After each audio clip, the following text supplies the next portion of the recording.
Good afternoon, everybody. It's Chapter 3 in Global Human Rights. This is Lee Cagle, your captain, speaking on his last day of sabbatical. That's what I'm calling it at this point, a sabbatical. I will be back on Monday. We'll be back on Monday with bells on. Dariac will be back. Hope to see all of you as well. Hope everybody's done okay, been okay. Got a lot to talk about. I got a meeting in like an hour.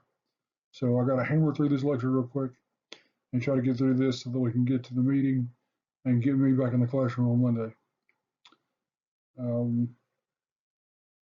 Dr. Cole, thank you seriously for taking over this class, for helping me with this so far. You are awesome, always have been. I expect always will be. I kind of miss her a little bit. I haven't seen her like in a month and a half, and we've seen each other a lot in the last year, and we just not seen each other at all. We've been so busy getting these things ready, and she's been busy actually doing the stuff, and like, so it's been hard for us to see each other, and it'll be good to see her when I see her next. I think on Tuesday. So anyway, be good to see her. Thank you for doing this. Seriously, I appreciate it. So let's get on to the fun part of this class. I was insanely jealous of Dr. Parsons and of Dr. Cole starting this semester in both public admin and in global human rights, because these classes both, I think once you get out of the definitional parts of it and you start talking about how they actually function, they're going to be so much fun to go through with you guys. It is going to be so much fun to go through definitionally, like the causes of genocide. What is a genocide? Looking at the world, how does genocide affect the world? It's going to be a very good class when we start getting into the issues like today. So your learning objectives for today: the definition of genocide, what causes a genocide, the stages of prevention of genocide, and then a case study and a short video on the Rwanda crisis. So again, I got an hour. I'm not going to rush it. We're just going to see how far we get. So genocide in practice. This is before we even get into the legal definition stage. But the term genocide itself is a relatively new term for the international stage, with the first genocide convention focusing on wartime events like the Holocaust. Now, there will be a difference between wartime and peacetime genocides later on. We'll talk about that in a minute. This court, or this particular era, adopted a definition that stated crimes against international law are committed by men and not by abstract entities. This is important because the reason that this is so important for one main big reason is that when you're talking about holding accountable someone or an entity that is a country, for example, it's not the whole country that is guilty of the genocide. Genocide must be, or is in this case, we define it as committed by a person or government that is in power in practice. Like, the Nuremberg trials, we picked out the top Nazis. We picked out those individuals that we know had individual roles in carrying out the Holocaust. These were not abstract men, not random men that we pulled off the street. And these were all men that were guilty of the crimes that they were accused of. Excuse me. So that definition was adopted by the international community and the flourishing international justice system. And it's important because, again, when the justice system picked it up, that loans it legitimacy. And when you get legitimacy, you get actual, this is going to start, these are things that are going to help us actually prevent these things in the future. Now, in the 1990s, we saw our first prosecutions. I don't know what I just said. Did I say persecutions? Persecution and prosecution are two different things. Prosecutions taking place in their former Yugoslavia and Rwanda, with the International Court of Justice prosecuting individuals for the crime of genocide. The Hutus and the Tutsis. Now, I don't know the Yugoslavian genocide as well. I'm going to have to look that one up during when I'm off camera. But I don't remember exactly what that was because I know that Yugoslavia doesn't exist anymore. I know that. I just don't know anything else. Um,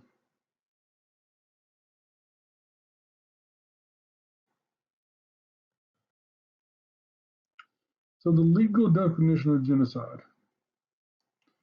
So in the beginning, genocide gets a uh, massive definition. It's applied to a lot of different things. In my mind, it's a lot like we use racism or we use censorship now. Anything that could be even somewhat attached to it, we're going to attach to it. So it took a little time for the actual crime of genocide to gain traction as a legal definition. But it's formed from two Greek words, genos, meaning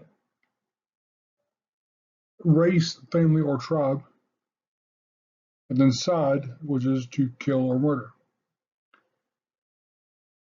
In your book, Raphael Lincoln defines genocide as an old practice in its modern development and a coordinated plan of different actions aiming at the destruction of essential foundations of the life of national groups with the aim of annihilating the groups themselves. I mean, that's a pretty heavy definition, but it's an important definition and an important distinction between what can be considered crimes against humanity. And I think that I get into that in a second. But it's important, and I might have to say this again, and I'll say this a couple times so that you understand what the difference is. There is a difference between genocide itself and crimes against humanity. Crimes against humanity are those that it's killing for the sake of killing. There is no rhyme or reason, and there could be a rhyme or reason to it. But for our definitions here, it's less civilized is the word I'm going to use. I don't know if that's the right word, but it doesn't have the same target that genocide itself does. Genocide discriminates. Genocide very much targets. Genocide groups, and in that group, it seeks to eliminate. And it does it through a couple of different methods, and we'll talk about those in just a moment.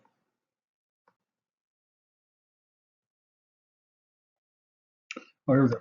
So it is important to understand that there's, like I said, a specific difference between crimes against humanity and genocide. Kill or destroy for the sake of destruction. Much more targeted, even if it targets a person, not just for existing, but how they actually choose to identify themselves in the world. So through religion, through sports teams, for example. I mean, just any way that you could think of to separate a person out, they're going to target that thing and make you less than and become uh, something that is evil to the whole. So this definition for genocide allows for genocide to be a norm in the international community, making it universally enforceable. Genocide is one of those universally protected rights that we have on the international stage. It is one of the things, along with piracy, along with oh geez, I forgot the other basic tenets of international law. But those other tenets of international law, which are in your book, it is one of those that we agree on an international level should be protected, but the public should be protected from this particular thing.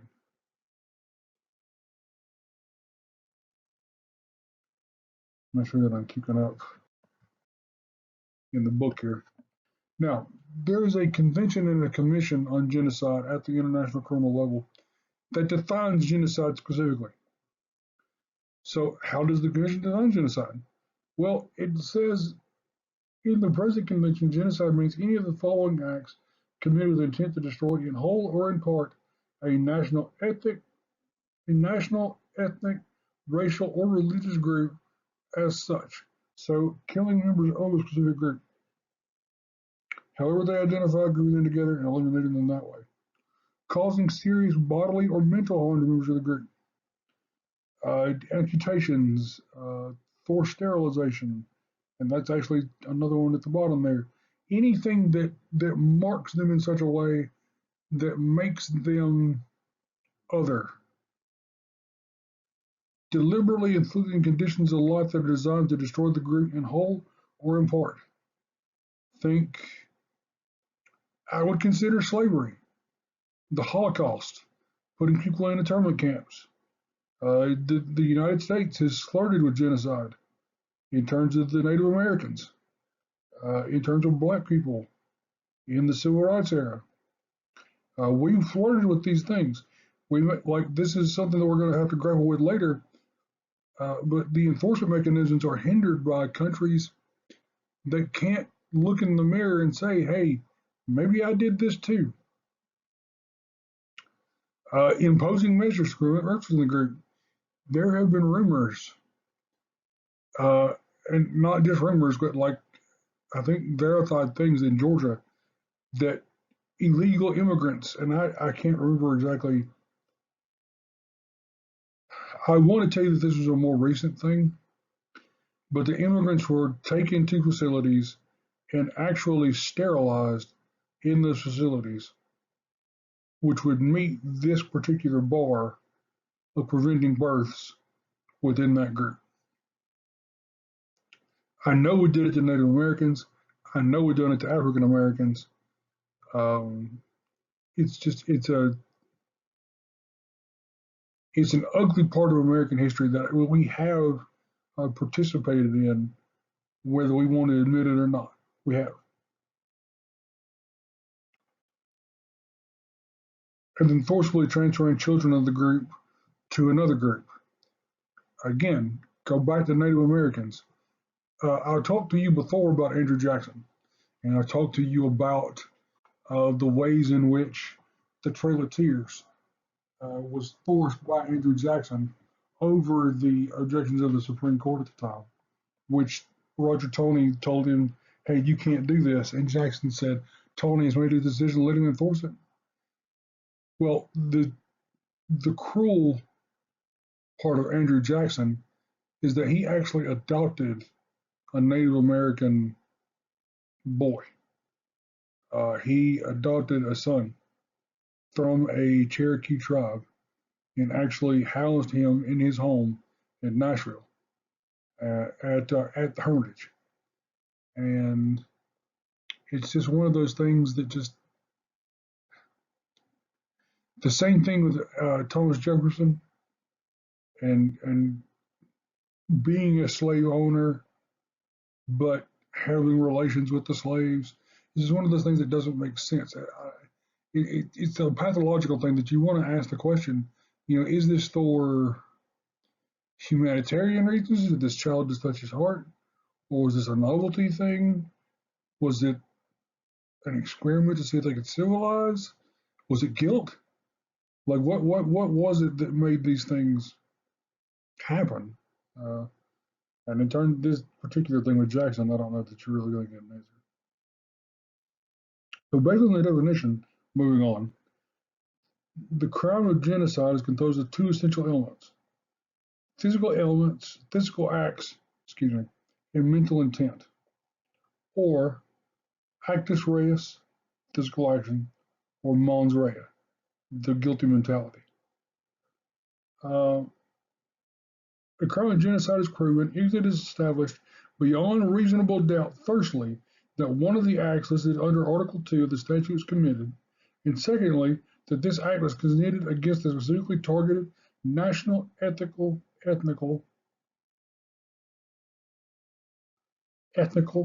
racial, or religious group with the specific intent to destroy, in whole or in part, that group.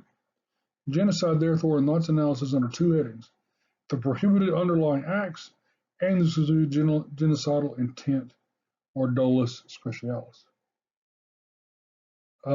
So again, you don't have to meet all five of these statutes to meet the definition of genocide. According to the Commission on Genocide, you only have to meet two of them, or one to two of them, under Article 2. So as long as you can define which one of these is actually taking place, and then show the actus reus or mons rea, you can define genocide at the international level. Now, physical acts, usually pretty easy to define.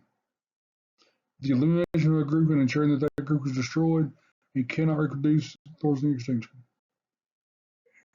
Those things are easy to pick up on. Now, I say easy to pick up on, and I kind of do it tongue in cheek because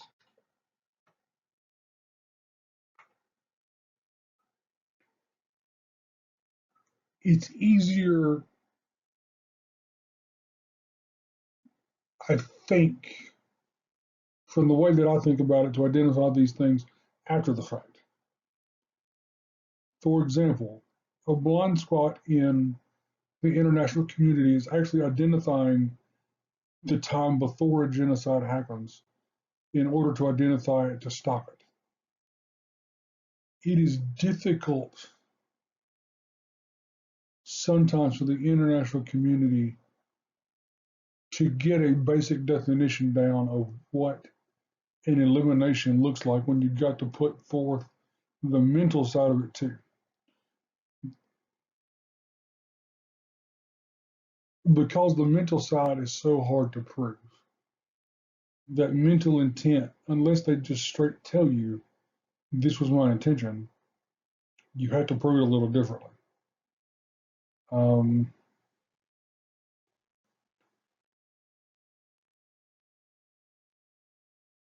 the other side of this is that you must also prove that the group being extinguished is being targeted, and that recognition is what makes genocide the crime of crimes. The other reason that it's the crime of crimes, and should be thoroughly obvious, is that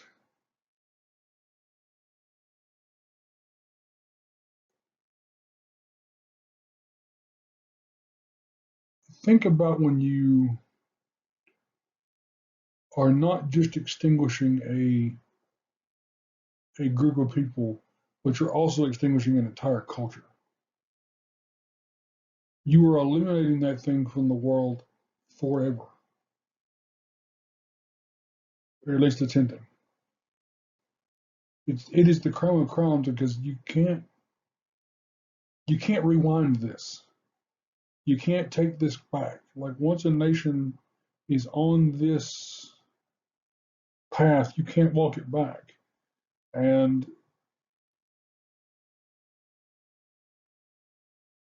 there's evidence that it's not just the taking of life, but also the burning of books, the burning of libraries, the desecration of monuments or holy places. All of these things fit that definition of cultural wiping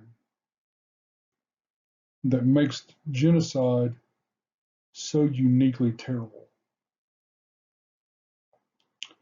So when you write about genocide, when you talk about genocide, make sure that you're really bringing all of these things into focus in your mind when you're talking about it. Now, the group victim requirement is often criticized for its exclusion of political and social groups that are targets of severe political violence. Now,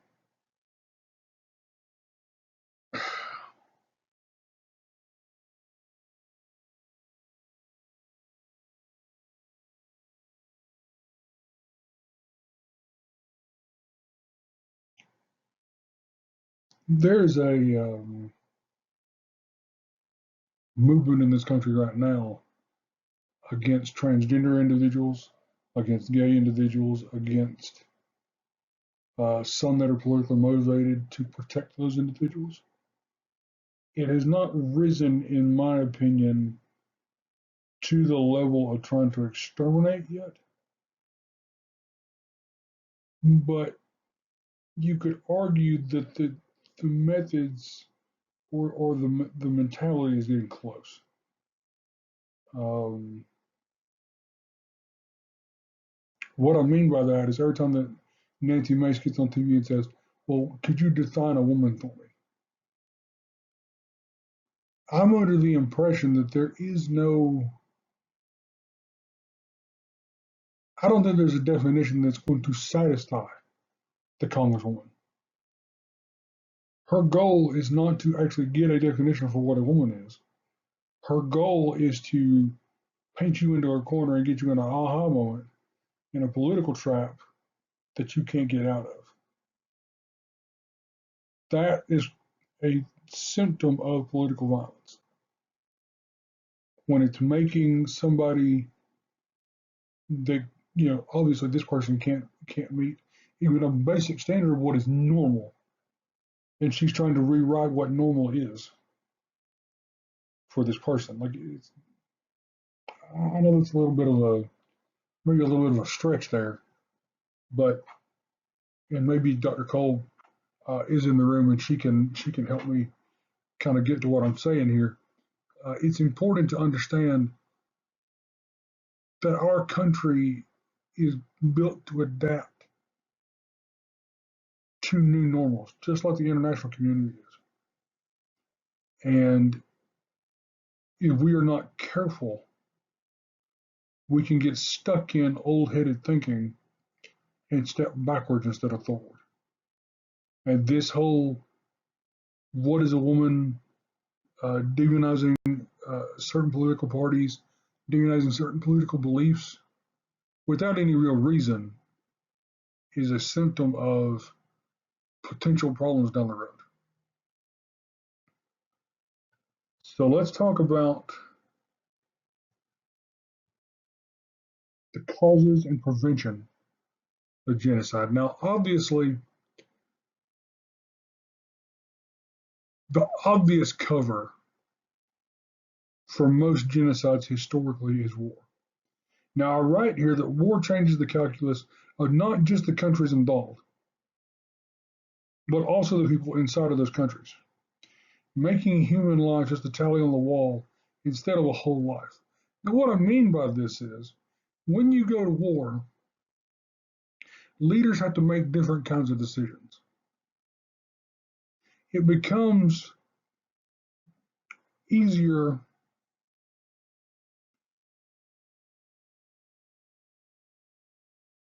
we talk about all the time, these guys that are brave enough to sacrifice their lives for us when they go into the military.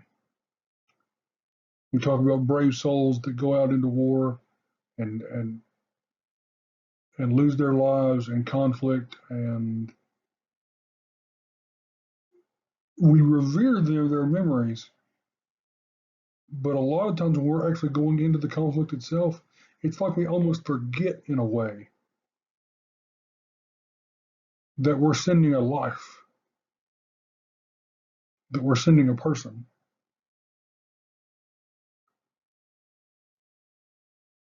Inside of the countries themselves, during wartime, it also becomes easier to believe that a certain group or individual or group of individuals is the reason that the war is happening, that the conflict is happening. The most obvious instance is the Holocaust. The lead up to the Holocaust, Kristallnacht, the lead up to the camps, the final solution, all of those things were permissible because the Nazi government at the time had softened the country to the idea that this group of people, these Jews, are the reasons that all these other things are happening to us. And because these things are happening, we got to get rid of them and we got to do these other things. which leads us to the economic crisis. When the economy of a country experiences a downturn, there's an increased likelihood that those on the outside, meaning those that have been historically blamed for those types of those on the outside, meaning those that are not considered to be societally normal, can be blamed for that downturn and then targeted. The Hutus in Rwanda are considered to be the rich caste or the rich group, and they blamed the economic downturn in Rwanda on the Tutsis. And as a result, you got one of the quickest genocides in history. And there will be a video about that later. But the Tutsis were labeled as the problem, and as a result, over 100 days, systematically slaughtered. It happens that fast.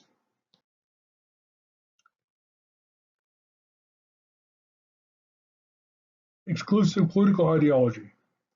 Us versus them. This is all based off the same idea of us versus them. There's a normal, there's not normal, and then political factions can manipulate their bases in this way to make their political opponents less than. They're evil.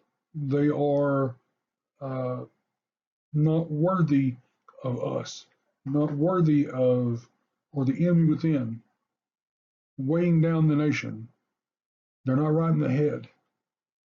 The news article that I've got linked right here is from October 24, where Donald Trump literally calls Democrats the enemy within. And he doubles down on it, calling Democrats and liberals not right and evil. I mean, it's the perfect example of exactly what we're talking about right here. Not that Trump is trying, like, and I want to fall back and say, well, Trump's not trying to facilitate a genocide, but I don't know that either. Like, because most genocides, you don't believe it's happening until it happens. So, something to look out for, I suppose. Let's get into prevention.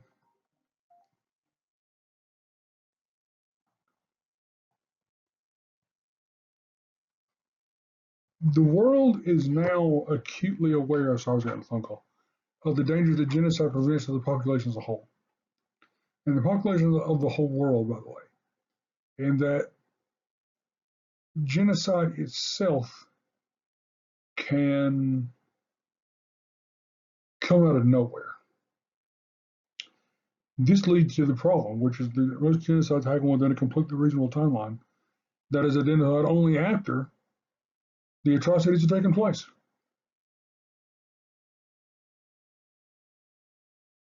The United States, for example, has put forth a 5-point action plan. Nope.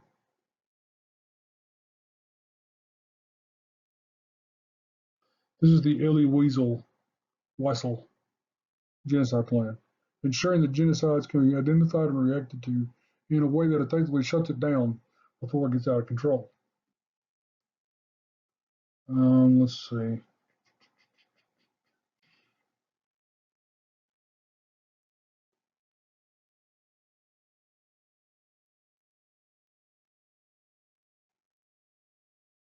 Okay, so Kofi Annan's name is here, and I thought that was a meme. I didn't realize that he was the Secretary General of the United Nations. Oh gosh, okay. But this is the plan that the United Nations put forward.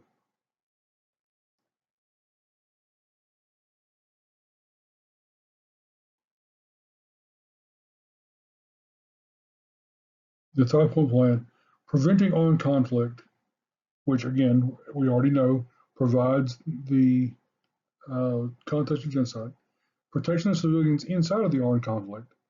This is that idea that, civilians are not part of the conflict.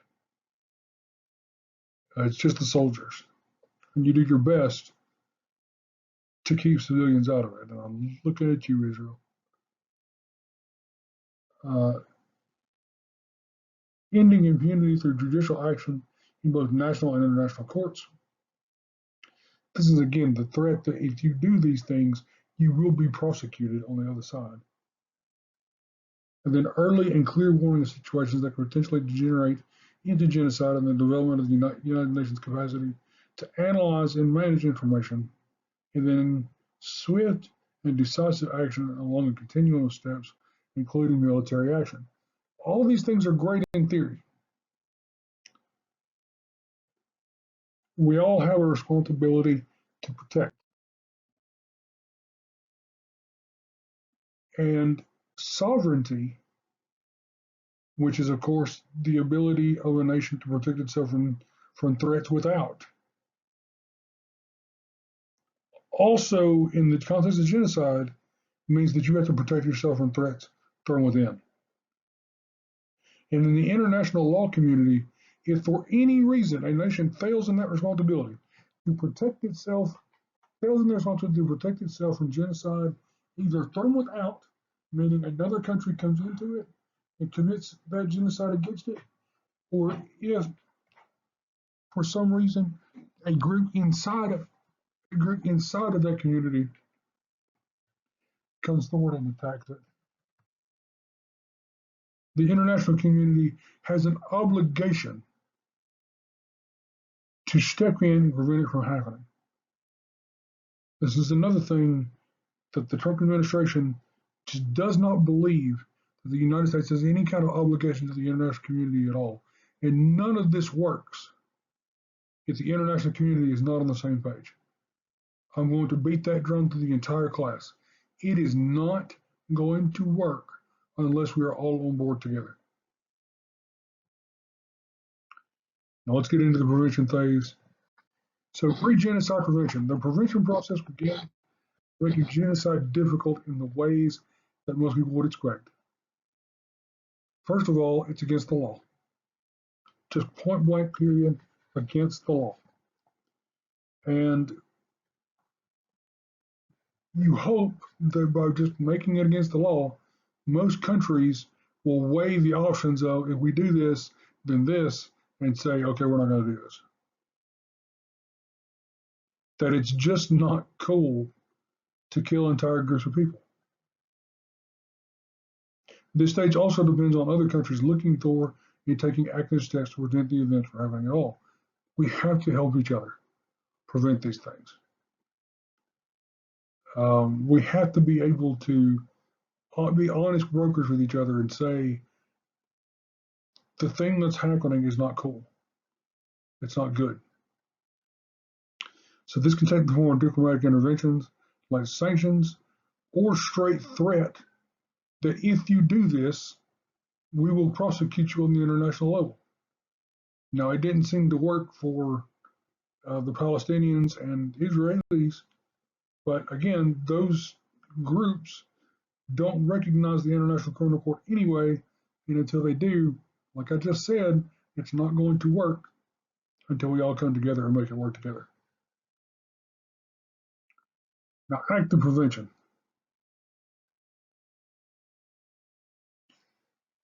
In this stage, the genocide event is already active, and the goal, therefore, is to stop the killing. The problem is that there really isn't an existing mechanism to do this on the international stage. Now, the problem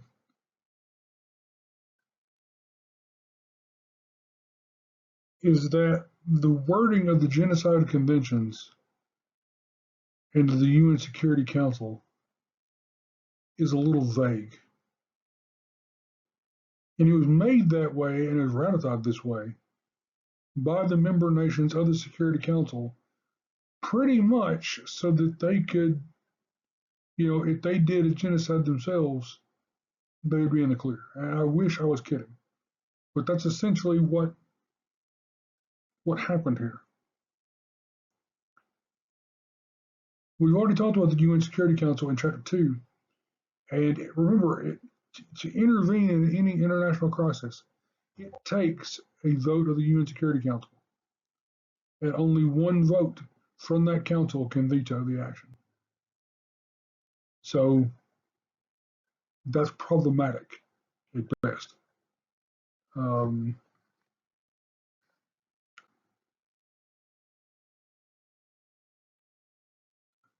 Moving forward. So the UN and NATO together are recognized, that should be an A where that RE is, are the main recognized international bodies that are recognized to conduct interventions in acts of genocide. That's a bad sentence. Yeah. Well, anyway, they are the bodies that we would turn to in an international crisis to conduct interventions in acts of genocide. Now, the obvious weakness of this is that both bodies' mechanisms of intervention are cumbersome and very difficult to put into motion, both from a practical reality, because they don't have standing armies in either. They're depending on the armies of the countries that go. They do have security forces inside of both, but they don't portray themselves as standing armies. There's not one guy at the UN and one guy at NATO that is in control. There is a guy, but he's in control of smaller, bite-sized task forces that has troops donated from different countries at different um, variables, I believe, that rotate in and out of that particular duty. Uh, because of the nature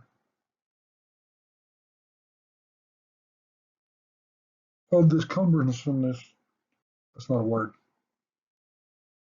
That's not a word. Because it's so difficult to motivate and to get these bodies into motion, they have been generally unsuccessful in recent years to actually intervene in international crises.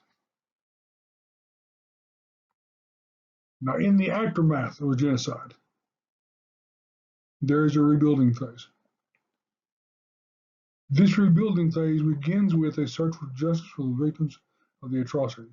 Now, this includes things like military tribunals for those that perpetrated the genocide, but it also conducts truth councils that gives immunity to those both that were victims and those that were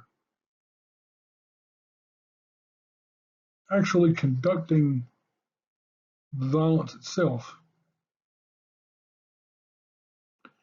And it gives them a path to sit in front of each other and say, this is what happened to me, to tell their story. And then it allows one of the guys that was part of one of the actors, and I don't know if it would be like a test state.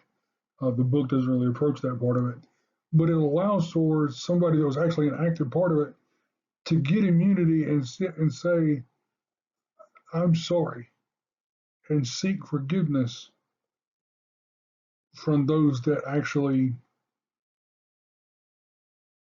were part of the genocide itself. Now, remember, in the pre-convention stage, everything is cyclical here. So, in the post-genocide stage, you've got to look back to the pre-stage because we're on to the next round of the cycle.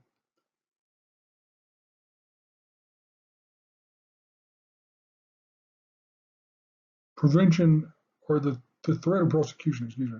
I had to do a circle in my head and walk myself through it.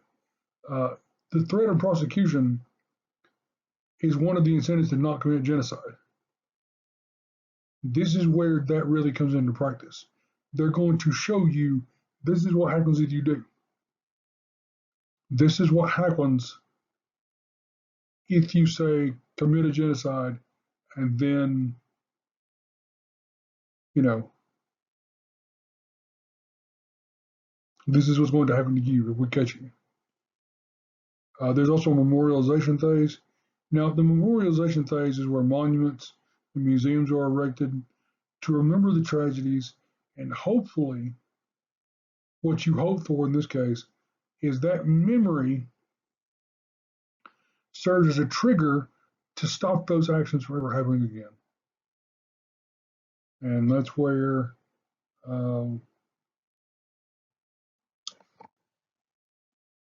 your book shows the Khmer Rouge victims in Cambodia. I'm going to try to find you a video for that as well and attach it to this PowerPoint. So I'll send the PowerPoint with the links along to Dr. Cole and this video, and then I'll see you guys on Monday.